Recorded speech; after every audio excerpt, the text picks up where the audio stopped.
क्या हाल है दोस्तों। बहुत सारी मसालेदार गर्मा गर्म खबरें आप लोगों के लिए लेके आए हैं। आप लोगों ने हमेशा से टेक न्यूज़ पर बहुत अच्छे कमेंट्स किए हैं, बहुत अच्छा लगता है। थोड़ी बहुत अनबॉक्सिंग्स हमने किया है, आप जाके देख लेना। याद रहे दोस्तों, अनबॉक्सिंग्स जो देख रहे हो बहुत ज़्यादा अगर आपको लग रहा है कि मुझे लेना ही लेना है तो ही लेना, वरना स्किप करना, या फिर आपको जब हम रिव्यू करके देते हैं तो उसका इंतज़ार करना। 3 रिव्यूज़ हमने बनाए हैं अभी, 3 पॉपुलर फ़ोन से जिनके बारे में आपको अभी पता चल जाएगा। कंपैरिजन एक डाला है और दो कंपैरिजन्स और आने वाले हैं। तो ये हमारे चैनल की खूबी है जो आप लोग यहाँ पर बने हैं। ठीक है, ज़्यादा कुछ नहीं बोलेंगे, मज़ेदार टेक न्यूज़ से लाइक करिए। लाइक कम आ रही है आजकल, लाइक पे बटन दबा दीजिए, सब्सक्राइब नहीं किया वो भी कर लो। फटाफट से आज की टेक न्यूज़ शुरू करते हैं। पहली जो खबर आ रही है वो बड़ी इंटरेस्टिंग है, और जहाँ पर इंडिया के अंदर हमें ऐसा लगता है ना कि भाई इतने महंगे महंगे फ़ोन्स कौन परचेज़ करता है। तो मैं आपको बताता हूँ। देखिए 2025 में काउंटर पॉइंट की रिपोर्ट है जहाँ पर उन्होंने बताया कि 5 फ़ोन्स अगर बिकते हैं उसमें से एक फ़ोन 30,000 रुपये के ऊपर होता है। जी हाँ, ये बहुत बड़ी बात है कि इंडिया में लोग 30,000 रुपये के ऊपर वाले फ़ोन्स काफ़ी ज़्यादा परचेज़ कर रहे हैं, और इसमें सैमसंग, वीवो, एप्पल, इनके फ़ोन्स ज़्यादा परचेज़ की जा रही है। इनफैक्ट ये जो पूरा प्रीमियम सेगमेंट का भी जो मार्केट है, पहले कुछ 7-8% के आसपास था पिछले साल, उसके पिछले साल, तो 2025 में बढ़ के 11% हो गया। और जितने भी फ़ोन्स बिकते हैं उनमें से ये जो प्रीमियम सेगमेंट है, इसने इकलौता 22% का शेयर लेके आ गया है। यानी कि प्रीमियम कैटेगरीज जो है वो इंडिया में बहुत ज़्यादा लोग ख़रीदते हैं, बिकते हैं, और उसकी भी अपनी एक वजह होती है। कुछ लोगों को बहुत हैवी गेमिंग करनी होती है, कुछ लोगों को बहुत अच्छा कैमरा चाहिए होता है, तो ये सारी चीज़ें यहाँ पर होती है। मैं आपसे पूछना चाहता हूँ कि आपकी बजट के हिसाब से कौन सा फ़ोन प्रेफर करते हैं परचेस करने के लिए। अगर वो 30,000 रुपये के ऊपर है और आपकी रिक्वायरमेंट मैच होती है तो क्या आप करेंगे या नहीं करेंगे, कमेंट में ज़रूर बताना। भाई सुप्रीम कोर्ट ने हाल ही के अंदर एक बहुत बड़ा फैसला सुना दिया है व्हाट्सएप को लेकर। व्हाट्सएप वाले, उनका एक प्राइवेसी पॉलिसी उन्होंने अनाउंस किया था 2021 में, जहाँ पर उन्होंने फर्स्ट टाइम बोला था सबको कि हम यूज़र डेटा शेयर करेंगे, जहाँ पर लोग शॉक्ड हो गए थे कि भाई व्हाट्सएप ऐसे कैसे कर सकता है जो इतनी एन्क्रिप्शन की बातें करता है। लेकिन व्हाट्सएप ने ये बताया था कि भाई वहाँ पर हम लोगों को मौका देंगे ऑप्ट इन और ऑप्ट आउट का। यही चीज़ से सुप्रीम कोर्ट अग्री नहीं कर रही है। इंडिया में 4 साल से लफड़ा चल रहा है और फाइनली अब सुप्रीम कोर्ट ने फैसला सुनाया, व्हाट्सएप को बोला है कि भाई देखिए, पहली बात तो ये प्राइवेसी का जो आप लोगों को लॉलीपॉप दे रहे हो और बोलते हो कि डेटा शेयर करेगा, तो ये इंडिया में नहीं चलेगा। आपको क्लियर एफिडेविट देनी पड़ेगी कि आप क्या वजह से क्या चीज़ कर रहे हो। दूसरी चीज़ उन्होंने बताया कि भाई अगर एक सब्जी वाला सब्जी बेच रहा है और उसके पास व्हाट्सएप है, उसको क्या पता ये पॉलिसी क्या है, ऑप्ट इन और ऑप्ट आउट हो, तो ऑप्ट इन कर देगा, है ना। तो भाई आपको एकदम क्लियर होना पड़ेगा। 1 हफ्ते का टाइम दिया है, वरना उन्होंने बोला कि अगर आप हमारे कंट्री के लॉ से या रूल से सहमत नहीं है तो इंडिया छोड़ के चले जाओ। मजाक नहीं कर रहा, व्हाट्सएप को उन्होंने ऐसे बोल दिया। तो ये एक मामला चल रहा है। अब 1 हफ्ते बाद पता चलेगा कि व्हाट्सएप वाले यहाँ पर क्या कर रहे हैं और कितना। इसी चक्कर में CCI ने भी तो 200 करोड़ का पेनल्टी चिपकाया है ना। तो वैसे आपको क्या लगता है दोस्तों, अगर फॉर एग्जाम्पल मैं आपको बस एक बात बता रहा हूँ कि व्हाट्सएप इंडिया में बैन हो जाता है, तो आपका ऑल्टरनेटिव ऐप कौन सा होगा, कमेंट में ज़रूर बताना। तो भाई बजट 2026-2027 तो बजट अनाउंस हुआ। एज ऑलवेज हमें बताया जो मिडिल क्लास सेक्शन होता है इसमें हमारे लिए कुछ होता नहीं है, जहाँ पर उसके ऊपर बहुत सारे मीम्स आ गए। भाई मैं क्या ही बताऊँ, हमारे फाइनेंस मिनिस्टर से सवाल पूछा गया तो वो भाई हंस रहे थे, मतलब स्माइल आ गया उनके मुंह पे एक थोड़ा सा मिडिल क्लास को लेकर। एंड देन फिर वो कूट के मारूंगी, निचोड़ के मारूंगी, पटक के मारूंगी, सैंडल तोड़ के मारूंगी। एक अभी आजकल रील्स पर बहुत चल रहा है वो मीम, तो उसमें फाइनेंस मिनिस्टर का मुंह लगा के डाल दिया और ऊपर लिखा है मिडिल क्लास। गिरा कर मारूंगी, दौड़ा कर मारूंगी, भगा कर मारूंगी, जूता भिगो के मारूंगी, सैंडल तोड़ के मारूंगी। एनीवेज, तो भाई इसके अंदर भी कुछ चीज़ें अच्छी है, जैसे कि कैंसर मेडिसिन से और ट्रैवल जो कर रहे हैं अब्रॉड उनको थोड़ा सा यहाँ पर उन्होंने कम कर दिया है। और भी बहुत सारी चीज़ें हैं, जैसे कि अगर टेक की बात करें तो सर्किट बोर्ड्स वगैरह और थोड़ी बहुत चीज़ें जो कंपोनेंट्स है उनके ऊपर यहाँ पर चीज़ें कम हुई है। लेकिन यहाँ पर बहुत सारी ऐसी चीज़ें जो एक्सपेंसिव भी हो गई, जो एज ऑलवेज हर साल होती है। बट बात सवाल ये है कि बहुत सारे लोग कमेंट कर रहे हैं रील्स में, ट्विटर पे, जहाँ पर मैं देख रहा हूँ, और मिडिल क्लास लोग जो है ना वो बहुत परेशान है कि हमारे लिए कब फ़ायदा होगा, हमें कुछ अच्छी चीज़ कब मिलेगी। तो इस पे 2 राय हो सकती है, मुझे नहीं पता। लेकिन मैं आपसे पूछना चाहता हूँ, ये जो 2026 और 27 वाला जो नया हर साल वैसे अनाउंस होता है, मज़ा तो आता नहीं है। मैं आपसे पूछता हूँ, आपको क्या लगता है ये कैसा है, अच्छा है, बुरा है, कमेंट में ज़रूर बताना।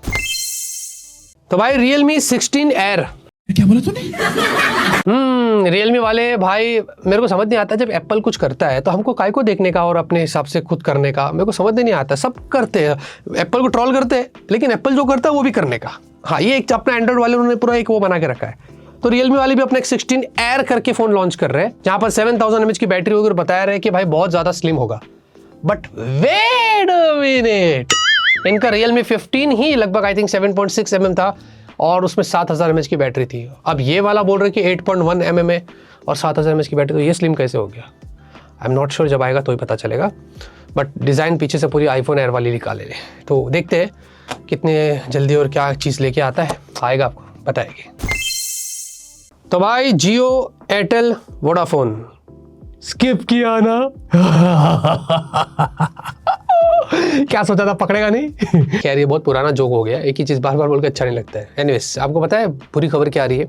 जियो, एयरटेल, वोडाफोन अगर फिजिकल ईयर 2026 तक की बात करें तो एक टाइम पर इनको 15.3% की जो उनका जो रेवेन्यू होता था वो घटकर अब इस साल लगभग 11% पर हो गया।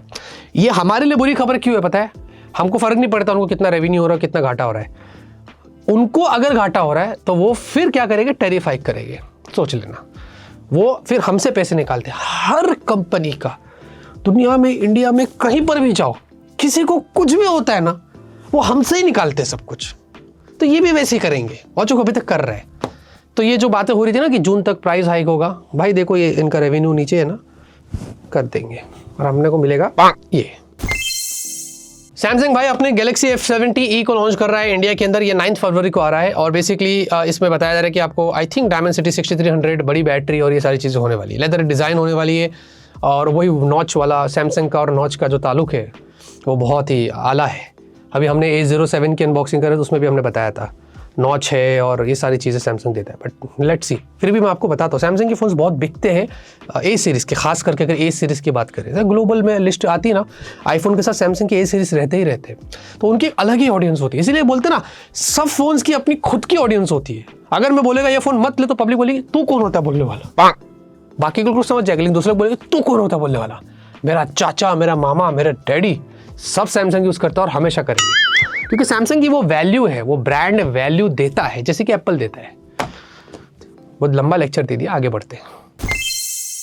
तो भाई Xiaomi का 17CV यहाँ पर आने वाला है, इसकी इन्फॉर्मेशन बाहर आ गई है। डिजिटल चैट सेशन ने कुछ लीक्स वगैरह की है, इसके पे स्पेकुलेट किया जा रहा है कि ये Xiaomi का 17CV होने वाला है, जिसमें बोल रहे हैं कि स्नैपड्रैगन की चिपसेट होगी और अप टू 7000 mAh की बैटरी होगी। देखिए हमने लास्ट Xiaomi का 14CV देखा था, 15CV पता नहीं कहाँ गया, अब डायरेक्ट 17CV आ रहा है। तो आई एम नॉट श्योर, बाकी ये फ़ोन अच्छा था, इनका CV वाला अच्छा था, मुझे तो पूरा नहीं लगा था। बट लेट्स सी, देखते आएगा ना आपको बताएंगे। तो याद है दोस्तों, ओप्पो वाले बोल रहे थे K सीरीज़ का पहला फ़ोन, तो भाई वो फ़ोन है ओप्पो का K14X 5G। ये इंडिया में लॉन्च हो रहा है, कब हो रहा है देखने तो भाई, मेरे को भी भूल गया मैं, 10 तारीख को लॉन्च हो रहा है। हाँ 10 तारीख को आ रहा है। इसमें ऐसा बोले 120 हर्ट्ज़ की डिस्प्ले, 6000 या 6500 mAh की बैटरी है, 45 वाट की चार्जिंग और शायद ऐसा बोले कि डायमेंसिटी 6300। सोचो दोस्तों, पिछले साल 2025 में इस रेंज में हमें डायमेंसिटी 7300 और ये सारी चिपसेट्स मिल रही थी ना, मज़े कर रहे थे। अब सब ने डाउनग्रेड कर दिया है, सैमसंग वाले ने भी किया, ओप्पो वाले भी ऐसा बोल रहे कि डायमेंसिटी 6300 के साथ आएगा और कुछ फ़ोन्स मुझे पता है जो आने वाले डायमेंसिटी 6300 के साथ। क्या टाइम आ रहा है ना। बाकी जिन्होंने 2025 में फ़ोन ले लिया ना भाई, खुश है आप लोग, 2026 में ना भारी पड़ने वाला है। तो भाई एप्पल जो है वो इंडिया के अंदर, मुंबई के अंदर अपना दूसरा, मतलब मुंबई में एक उनका ऑलरेडी था इधर जियो वर्ल्ड अपना BKC के पास, अब मुंबई में एक और नया एप्पल स्टोर ओपन करने वाला है और ये होने वाला है बोरीवली ईस्ट। ये बोरीवली ईस्ट में यहाँ पर होगा 12,000 साढ़े 12,000 स्क्वायर फीट वाली यहाँ पर ये जगह होने वाली है और भी इसमें देखेंगे क्या होता है। और भाई 17 लाख 15 लाख खाली महीने का रेंट होता है इनका दुकान का, एप्पल की 1 घंटे की कमाई भी नहीं है। तो ये हो रहा है भाई, लेट्स सी, देखते हैं कि एप्पल वाले कितना अच्छा करते और क्या करते, मज़ा आएगा। रेनो 16, हाँ रेनो 16, अभी 15 गया, अभी 16, फिर 17, फिर 18 आते लगेगा, टेंशन मत लो। ओप्पो वाले 6 महीने में लॉन्च करते हैं, 5 महीने में, 3 महीने में ऐसा हो जाता है। तो रेनो 16 की इंफॉर्मेशन आ गई है, 16 प्रो और प्रो मिनी, ऐसे करके वही 3 फोन्स आपको दोबारा इस बार देखने को मिलेंगे और डायमेंसिटी 8500 वाली चिपसेट्स हो सकती है इस बार, ऐसा बताया जा रहा है। बड़ी बैटरी और बाकी की चीज़ें बोल रहे हैं। ये भी अपने डिजिटल भैया ने किया है लीक, देखते हैं क्या ही फर्क पड़ता आएगा, आपको बताएंगे। आज के न्यूज़ से खत्म होती है, उम्मीद करता हूँ आपको आज के वीडियो पसंद आएगी, पसंद आए लाइक करिए, तब तक के लिए मुस्कुराते रहिए।